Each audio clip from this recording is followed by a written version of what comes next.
Hello. Hello. Oh God. That's not my nickname. I've heard many, but oh God, it wasn't. I mean, I do look apart, especially when I'm wearing white. I remember I was playing with someone a couple of months ago. We did like a long sort of like 1v1 race, and it took us so much longer than it actually needed to because we tried to take we were both racing each other, so we both tried to take a shortcut. Both of us crashed into the Grand Canyon and then spent forever getting out.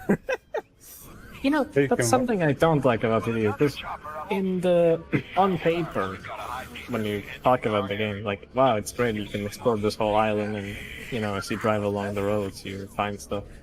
But the thing is, the driving along the roads part is most of the time at like 250 km/h in like a middle tier car. Are any of us looking forward to the next test track? No. No. It took them like donkey's years to actually show anything barely resembling a video game. So I don't have much hope in it being any good. I think Is there any racing game that we are looking forward to? No. Well, actually, yeah. We are truly fucked, aren't we? I don't know if you've seen the announcement trailer for it, but there's like a kind of cell-shaded action racer that's coming out. Oh, that like RPG one, I think? Yeah, I think I've seen that. That looked okay. I mean, I'd be interested to see more from it. There's one game I have seen that involves cars that looks pretty cool, but it's not a racing game by any means. I guess it's kind of what if Stalker met Jalopy? What is Jalopy? Sounds Okay. like a pizzeria. It's a game where you drive like an old Trabant from Eastern Germany to Turkey during like the Iron Curtain. The emptiest Ohio in the Eastern Europe, Yes. and you get killed by a rabbit, Yes. and then you start all over. Then you start over. Yeah, amazing game. Yeah, Jalopy's quite structured. You can pick like multiple routes, but they're all like predetermined, I think, as far as I'm aware. Like you have to survive through security checkpoints. Your day starts and ends at each checkpoint, basically. And as you go through, you have to like keep the car maintained, and the maintenance is pretty simple. You maintain the car, you can upgrade the car. It's a pretty cool game. It's quite slow, and sometimes you'll forget to fill up the car fully and run out of fuel in the middle of nowhere, and then have to push the car for like 50 miles to get to a petrol station. But you know. But yeah, as I was saying, yeah, this game looked pretty interesting. It was like, so you sort of had the car maintenance aspects of Jalopy, and whatnot. Like, you sort of had to maintain this, like, old, sort of American, like, wooden sort of estate/station wagon. Ooh, that's so cool. And, but, like, you were sort of driving it around this kind of, like, stalker-esque, like, exclusion zone, studying, like, anomalies and shit. It looks pretty interesting. Just the kind of car I want to be in when I'm going through a radiation.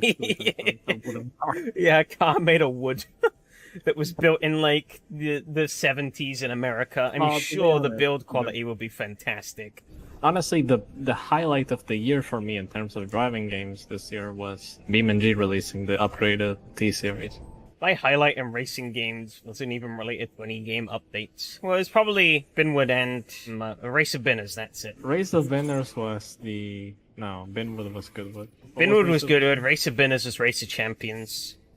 Oh, yeah. The, like, stadium racing stuff. I picked this Camaro because it's just fun. It's rear-wheel drive, and, like, a lot of the dirt spec cars in this game become four-wheel drive. Like, I have a Lotus Exige, and that's four-wheel drive. The roofs, they became four-wheel drive as well. Like an average Forza player. I was talking to somebody who was playing FH5, and they were tuning the Carrera GT. Hey, can you help me tune this? Because I played a bit of FH5, and I'm like, yeah, sure. So, it's for S1. And I'm like, yeah, just take off some power and add some grip, because like you're driving like you're on drugs. He pings me the next day, and he's like, no, I kept the power, I made it AWD. And I'm like, okay, why are you asking me that? Are you fired? Like, I spent like an hour sending him suspension setups and stuff, and he just pings me the next day. Yeah, I just made it. Good old Forza tuning. I mean, you know, I don't judge. But I do actually judge. Brett does bring up a good point with Blur. That's a game I should play at some point. People keep telling me it's good, but like, you can't get it anymore. Let me look up G2A again. Blur. Wasn't that console exclusive? No, it came out on PC. I thought it was console exclusive.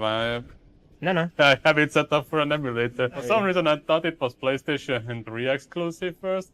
So I was like No, it's surprised not. that there's 360 version. Oh, okay. Yeah, I kind of, I think I kind of thought that it was a console exclusive for a while, but no, it was on Steam at one point, but obviously licensing and shit caught up with it. Okay, I looked up Blur on the side and like bug spot keys all over the web. Only found a PS3 for 40 euros. Jesus. What? Oh my god. I saw this like the listing. Yeah, it sucks, but licenses are gonna license. See, the thing that made Blur unique and having the licensed cars is what fucked it up. That's the thing. Everyone complains about the racing game having fake cars and whatnot. Yeah. But like when you have real cars, you basically stick a timestamp on the game. Yeah, but if it didn't, you'd end up like this, and everybody complains, "Oh, Blur's gone." Where you will see a video about Blur petition from doing like every 2 months or so. The game is so underrated. We lost the masterpiece. Oh. Now you can finally enjoy it with emulation. You can also enjoy this video for about 5 minutes until the song request kicks in. You know, actually, speaking about those videos, actually, I think Rico's gonna back me up on this one, but I don't like videos that are like, the Japanese Toge racing jam that nobody plays, and it's like, yeah, it's a okay game. Not for everyone. Yeah. Probably that's why. I mean, my Because big the problem effects are is pretty that with modern internet culture, to make like a video about like any game, it like you either have to sell it as the greatest thing to ever exist or the worst thing to ever exist. There's like no in between. If you say it's an okay game, people ain't gonna give a shit. If you say it's a decent game, people ain't gonna give a shit. If you say the game's kinda bad, people ain't gonna give a shit. But if you say it's the worst fucking thing to have ever existed, or it's the best fucking thing to have ever existed, people are like, oh yeah, I gotta see this shit. Whoa, is that the second coming? No, it's Tokyo Extreme Racer Drift 2. Yeah, the problem is though, is everyone like pipes these games up, and then you actually play them, and then you realize that the game is woefully mediocre, and then you're just disappointed because you go in expecting something that's like fantastic, and you just get something that's just kind of okay. Is the two astronauts in there? Wait, it's mediocre? Always has been. Always has been, yeah. Steam Blur gift only 2,538 euros. Bargain. Shit, yeah, alright. I'll hit you up afterwards about that. That answers one problem that many of us have with like searching up videos on YouTube. You can't find anything anymore because everyone is keep naming stuff in a way to like oversell stuff. For example, how do you look up just a simple gameplay of a race? You can't really just type in gameplay and like be like, oh, sim racing gameplay. What will you get? Equipment reviews, tutorials, guides. Tutoka Revival Project, million horsepower GTR. Realistic roads, aka wet. I mean, I'm not against in that part. Like, I'm glad in the AC at least finds every 2 or 3 years and new ways to stay somewhat relevant. Eventually, those people, if they get bored of that, they might adventure into the other side. Yeah, that's exactly what I did. My friends got me into do like the Toge, the SRP, and shit like that. And I very quickly got bored of it. I was like, this isn't really what I want out of this game. And I started like learning how to not crash cars. And I was like, hey yo, actually driving around tracks and racing other people, kind of fun. Should start doing more of it. The thing people don't get is exactly that. Well, when they say, hey, you should get Assetto Corsa because best simulator or whatever. The thing that people don't get is that you never tell them the whole your racing simulator thing. Assetto Corsa in reality is more a sandbox. Yeah, because like all the like structured content they offer is kind of rubbish. Some of the special events are fine, but like most of them are kind of eh. The McLaren road car with God's worst, best drum brakes against a Ferrari F40 tuned. Like, yeah, okay. And then I had to turn the difficulty down. And I don't get the gold medal because I turned the difficulty. It's like, okay, nice. Thank I you. mean, the fact that currently I'm like setting up quick races, like 5 lap long races right now. With 4 cars, I'm pumping the throttle to see on the dash if the car has turbo installed or not. Go back to the face, leave the AI going around to do the 5 laps to get an idea of the lap times they do and just put them in that shot. So I know which cars are probably on pace with another one. Tells you how hard it is to find actually balanced stuff for AC. Especially with how much content is out there. You can find people make the exact same thing, but it's balanced to two completely different ideologies. My favorite one is someone ported over the Peanut G40 Junior from one of the other sims. The other Junior mod out there is like the one that we are most used to probably. Yeah, It's the like, Sean Clark's one, right? It's like, Yes. what is it, like 90-something wheel horsepower if Yeah. you recalculate it in Content Manager. But this thing had like 390 300. horsepower. Wow. But that's the thing, that you cannot guarantee anything with mods. Even if it's a paid mod, it doesn't guarantee Oh, anything. yeah. That's... No, if it's a paid mod, it just guarantees you lost money. The It's not other that you day I lose was money. trying to just do a AI race with one of the Formula E mods. I tried one circuit, it didn't really gel well. I tried another circuit, the quality of the circuit was garbage, plus the AI was very reckless. So I was like, okay, final attempt, this has to work. Yay! It's actually alright, like Long Beach works somewhat alright. By that point, I tried so many different combinations and I was quite tired by that point. I made a mistake, I was like, okay, I'm gonna watch the AI from the pits. And then 11 laps in, everyone pits in and they never left the pit lane. There was like still 5 laps left. And I don't get it why they would go into the pit, because even on default setup, they would have way more, like, quote-unquote, fuel than they would need for the entire race. So it's like, what the hell? Actually, I think a way you can fix that is you I run would a need to weekend go instead of around a tweaking race. the data file of the car and No, stuff. no. Like you run a weekend instead of a race, and what that does is the AI actually uses the practice to calculate the fuel. Yeah, that's And what I then did. they do that. I did Oh. weekend. And they still did that. But that, Oh, like, that's the yeah. thing. That's a paid mod, so you would expect it to be like fully tested. But AI racing is so far down on the priority list. of things Yeah. that- Honestly, yeah, it's a shame because, like, when a multiplayer community goes away, Yeah. what do we do in Assetto Corsa? Just hot lap. But yeah, that's why I don't like modern racing sims a lot, because like, so where is the good AI that I can use offline? No, there is no good AI. Sorry. Forza was so hyped up that it's gonna have the best fucking AI ever. That it is gonna learn. It's gonna have like 16 different lines that they could take in the corners, and then you turn it on the final product, and it's like they're just as garbage as it was in 7. Honestly, the first stream I saw of Forza Motorsport was a friend streaming at like midnight because he got the game the same day, and the first thing on the first corner, he got run off the road.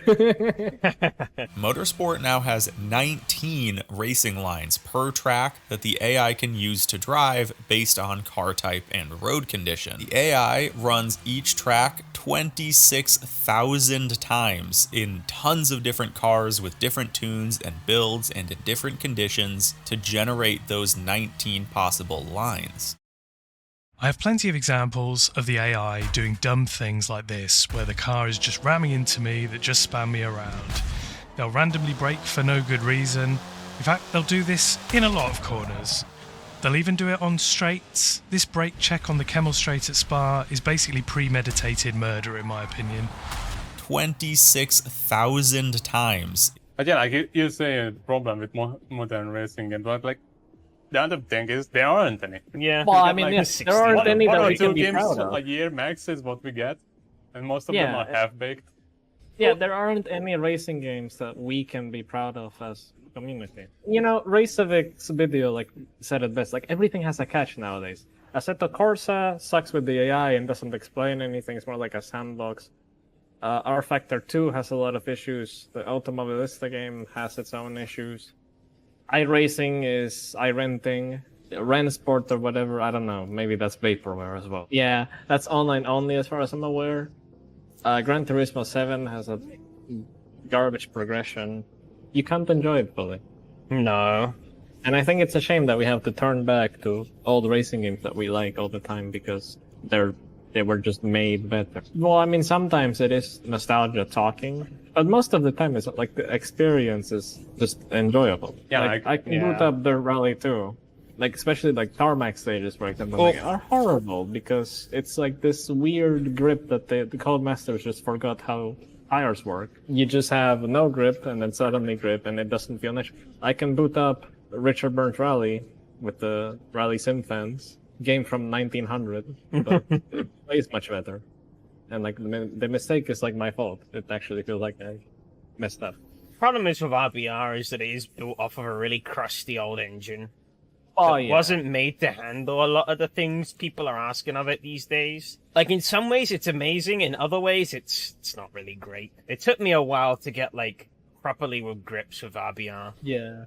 And then when I did, it was think like, yeah, okay, this feels setup- good, but, like, at first it was like, eh. It's like trying to set up a car in RVR is impossible. Like, I actually have to download PDFs of manuals. Like, I was talking in the setup channel, I'm like, I set up making a Opel Ascona setup, and then like half an hour later, I add a message. I'm like, I have no idea what I'm doing. You reminded me of that one car. That was the selling point of it, that you need to download a PDF to be able Oh, to is that do the setups in AC. BRC 2023 Formula 1 Yeah, car? yeah. Yeah, I looked at that. They're like, oh yeah, look, you need a PDF to start this thing. And it's like, I don't want that, thank you. I'll be Problem. surprised if people still think that sim racing is nerdy.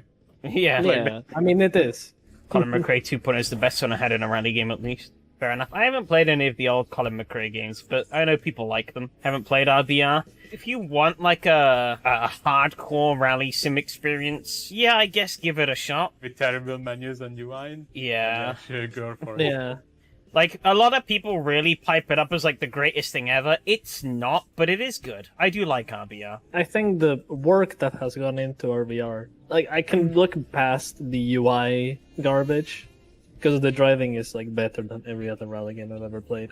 If you want to experience like an actually natural handling rally sim, because I think their rally and EA like handle a bit, I want to say, like artificially at times.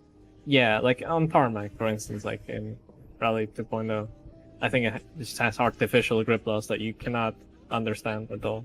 Like Richard Burns Rally doesn't have that. So like if you want to go for it, I feel like one key distinction a lot of people fail to make is they pipe up Richard Burns Rally so much, but like the one thing that makes Richard Burns Rally as good as it is the community. Yes, definitely. Like, were it not for NGP and like the RSF stuff and that lot, like vanilla RBR is like It's meh. Yeah. Nobody really I cares think we all about it. agree. It's a very different, like, if you're used to, like, playing, like, NGP and stuff like, when you jump to the original, it's a very different experience. So it's kind of like All over AC. again. but No. I would say it's like more realistic than Colin McRae Rally, but like it's like they're the rally level. I wouldn't say it's fully realistic or natural. I wouldn't say AC is revolutionized, like, mechanically by Custom Shaders Patch. It just adds a bunch of extra crap on top. But, like, NGP does completely change the way, like, RBR feels. Your default RBR physics are quirky, I guess, to say the least. I remember, because I first played the original, like, just base, for a bit to kind of get used to it and make sure it all worked, and then I installed the, like, RSF, NGP, and stuff. I didn't really mean it in like header spec. Oh, okay. So I meant it like in the whole package with like content manager, because that has everything in it as a one stop. Like you can access your single player there, access the multiplayer. It has built-in like support for various different websites associated with sim racing. You can install and tweak shaders patch if you want there as well. I guess, in a way, yeah, Content Manager is the equivalent of the Rally Sim Fans mod for RBR. Albeit you still do have to grapple with the RBR UI, even with RSF installed, but it does add... It's like sort of an all-in-one package thing. Well, actually, it does gank a lot of the single-player stuff out of the game. I don't think the single-player stuff was ever really tweaked to work with NGP and stuff like that, I'm not sure. But it adds this whole online ecosystem that the original game never had. So you can do, like, sort of online rallies and stuff with people. So you mentioned in the comment I got. When you were talking about gameplay videos earlier, yeah, that comment that you posted up earlier, it reminded me of that. Everything on my channel is delayed. I do a live stream. Later down the line, I edit it down into videos. Sometimes one live stream ends up like 3 videos or something like that, and they all posted separately. Yeah. So, on that note, one of the actually enjoyable AMS2 online experience races ended up on my channel, and one guy is like, he actually posted 2 comments. One was hidden by YouTube, but I use an extension so I can access all of the comments that posted on my channel. You should be able to go to like the control panel. Doesn't show up there. Oh. I have every filter turned off. So in theory, I should see all of the comments, but I don't. And every once in a while, I see like, the notification of like one notification on your channel and the bell. I click on it and there's nothing. So that's when I know, okay, on one of my, like 700 or 800 videos, someone posted a comment that it might have triggered YouTube and it's hidden. I don't know why that happens. You should be able to see the comment if you're the creator and like allow. Yeah, it's YouTube so is annoying. stupid. So I got 2 comments. One is fucking clickbaiter, and another one is a guy being annoyed that I should mention that it's gameplay. He thought it would be real. I'm like, you know what? I probably won't. It's like, I listed to him point by point how stupid you would need to be to still think that this is real just based on like looking at the video for like the first few seconds. Thumbnail says it's online. Description says that it's an online race, mentioning the game itself as well. I have it added to a playlist that's literally called online. So it's like online races. I have it added to the gaming category and also have the game itself mentioned. You need like 3 seconds to scroll down, click on the description, and you would know that this is a gameplay video. Like, yeah, but that involves reading. But nobody reads. Yeah, description nobody anymore. reads. Honestly, nowadays nobody reads. Nobody looks up a solution for their problems on their own. Everybody just asks you. And I then know they're like, Craig "Oh." learned from this story because he has the crew in the name of the live stream. It's like, make sure. Yeah, I ain't a fucking clickbaiter like you. Yeah, he's a good streamer. Right, here we I go. want to make fun of the Corkscrew track time. map. I'm sad to say, but the one in Evolution GT Corvette game is better. The best corkscrew, yep. I think there was like a clip on like Jimmer's channel that got like really popular, and it was him going through Laguna Seca and the Crew 2 and just constantly cringing at it. Gran Turismo 1 might be more accurate. It most definitely is. Something I wanted to add on the RVR conversation is that I don't know if you tried it. There's like a roadbook app that you can use. It's honestly so easy to use. Like within like an hour I had a whole stage done. Fair enough. Just doing like my own pace notes. It was really unique to be able to like listen to what I wrote, even if it was rubbish. When people say games are half baked, I think that's kind of the kind of thing they mean because in a lot of these rally games, people do complain, and very fairly so in some cases, about bad pace notes. But in RVR, you complain and then you get told, yeah, you can fix it, literally, and you can. All of these big studios, they can't add a pace note editor. Like, it doesn't have to be, super complicated. Like, they can't just give you, like, I don't know, a free camera and, like, you can change the pace notes. You talking about that reminded me of one of he might be listening in now, but I remember seeing one of Donnie's streams recently, and he was doing Monte Carlo in EA Sports WRC. There was one of the other people who had done the rally was in his chat, and they were like, "Oh yeah, by the way, both me and a mate died at this next stage, so good luck." Then he gets to the exact same corner they died at, and goes straight off the road, unrecoverable car. I don't know if EA Sports uses some same stages as their rally. No. No? No. In their rally, there's plenty of those in Monte Carlo where, you have a corner where the guy doesn't tell you, hey, icy. So you brake and there's just ice, so you don't brake.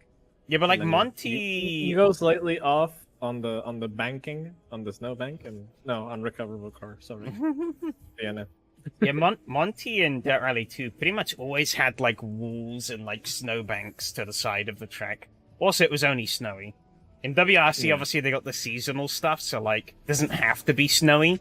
And there's more, they have stages down at, like, the foot of the mountain as well. So going around the, like, sort of village and, like, town around there.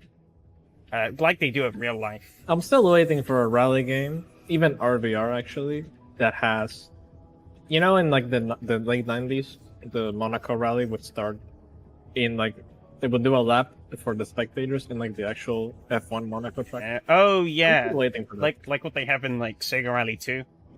Yes, like The Riviera stage. Nobody cares, but it would add a bit of authenticity if like every rally started with a spectator stage.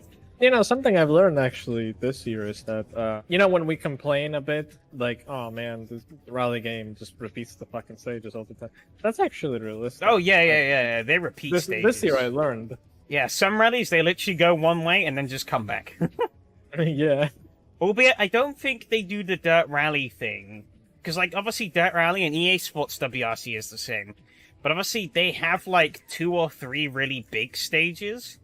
And then all the small stages are, yeah, like, halves or, like, thirds of the bigger stages. Which I don't mind, really. I think that's fine for new people. I think that was one thing, though, that, like, I think people who were, like, really into Dirt Rally 2 were kind of relieved about with EA Sports WRC, was that, like, it's all new stages. Because I think towards the end of Dirt Rally 2's lifespan, one of the problems was with a lot of club stuff, was some of the people who were really fucking good were not only really fucking good at Rally, but they also knew all the stages. Yeah, because a lot of... Actually, it was a problem at the start of the game, too, because... Oh, yeah. A lot of stages got carried over. Well, actually, it wasn't a problem at the start, because they all came back as DLC. But, yeah, you know what I mean, the start of the DLC. Like, when they came back and we were like, oh, yeah, great, the DLC. Oh, it's the same stages. I already know this bit. It's like, I mean, takes a bit of the enthusiasm away, but... See, I don't mind that in RVR too much when people repeat stages or you already know a level because... You can't avoid it. Even Yeah, but you RBR can't with avoid its, it. like, 2 million stages, you're gonna run out of stages eventually. Yeah, you and- still see rallies reuse stages because... Yeah. Well, in RVR's case, it's because they're good stages that are enjoyable. Yeah, exactly. And if you want to do, like, thematic rallies as well, you then start, like, crippling the choices that you have. Yeah, definitely. Sounds like the same thing with AC. Even though it has like hundreds or thousands of tracks you could choose from, you will always see more sport picks for a league. One of the things you'll notice, actually, is whenever a spa race comes up in any of these platforms, the pace completely steps up. Like, I remember it was like one of the Porsche Cup seasons a while ago in SRS. I think I'd gotten like a podium in every single race. And the final round was at Spa. I finished like 6th, I think. Because the top 5 were just like a second a lap faster than me. They were gone. Like, I would like to learn Spa much more than I do now, but I don't feel like it because it's like Nürburgring in a way. Like, you know, I've driven on Nürburgring a lot. So I already know it, so it's not that big of a deal for me, but Yeah. Spa just feels way longer than it is. Like, Spa's a decent track, don't get me wrong, but, like, yeah, it really does feel overused in a lot of sim racing stuff. And I feel like, for me, it's one of those tracks that, like, you kind of want a specific kind of car to enjoy it the most. Usually I have more interesting tracks I like to do than Spa, but, you know, Spa does work it onto my schedules Yeah, every it now would. and then. Because you can't avoid it. Actually, I agree with Fred there. I think the best AI race I ever did was like, Yeah, you do You need know, something the- faster multi-class, yeah, you definitely. know, the RSS GT1 cars? Yeah. So I did those with a multi-class of, I'm not sure, I don't know what I was smoking, but I did those with a multi-class of the Group C Unos cars. Like, I don't know what I was thinking, but it was a lot of fun, because they weren't super slow, you know, they're GT1 cars. But there was still enough lapping going on that it was, like, enjoyable. I did that for, like, 2 hours, and then the game crashed. Yeah. Sometimes I think you can buck the trend and have fun, like, I remember when James did the Estonia 25 championship. He put Daytona on the schedule, which is a bit of a weird pick, but I thought it was quite fun. What, the oval? No, the road course. Oh, okay. Yeah. Because it threw an interesting... For, like, setup-wise for that car, it really threw an interesting dilemma into the mix. because there were technically two viable gear ratios. One was better in a slipstream, the other was better in clean air. But, like, they would suffer in the opposite scenario. So, like, you could run a slightly shorter gear ratio, which would make you faster in clean air a little bit. And you would top out in slipstream. But, yeah, you were pretty much topping out, so you couldn't do shit in slipstream. But then there was another one that was really good in slipstream, but in clean air, you struggled to match the speed of the shorter gear ratio.